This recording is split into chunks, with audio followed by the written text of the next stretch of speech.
before I joined Rotary, I was a young man, I was single, and I wanted to do something in my community, but I didn't know what, and I started poking around Big Brothers, Big Sisters. Back in the day, it was called Big Brothers. And I thought, well, this would be cool, you know. I don't have a family, I don't have any kids. I was starting to feel paternal, it was weird.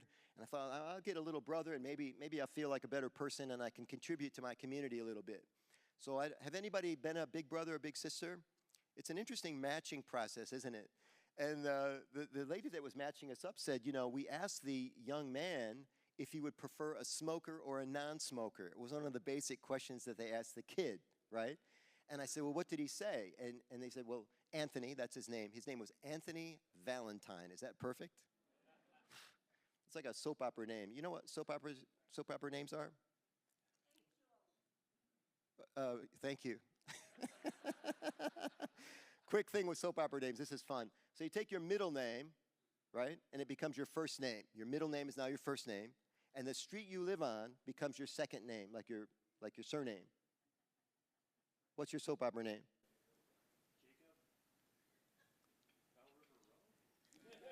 Jacob Bell River. That's his soap opera name. Roma, what's your soap opera name? Pinky Oakwood. Because Pinky is your middle name. Well, it's still Pinky.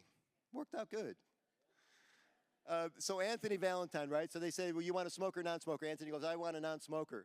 And then I said, well, if it matters, I also want a 12-year-old who doesn't smoke. And she wrote it down, you know. So we got matched up, and I went to Anthony's house. It was kind of a weird visit because I get to know his mom, and the mom was interesting just as a case study in herself. She was doing her best as a single mom to raise a couple, 3 kids.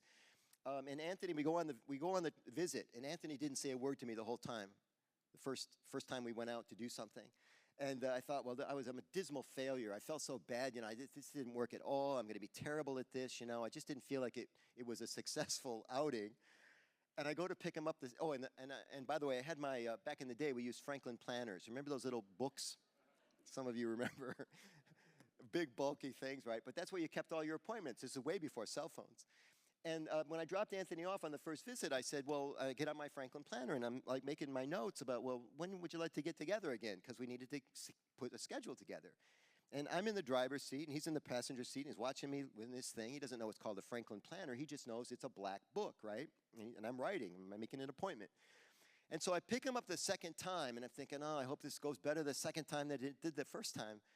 And Anthony comes out, and he's carrying something. I didn't see what it was. It's on the other side of his body. He gets in the car. He's got a little black book, an appointment book that he then writes in our next appointment. Isn't that something? Even now, I get a little emotional talking about it because people are watching us all the time. And as president, they're watching you. But you don't feel it because you've been in the club for a while, or maybe 6 days.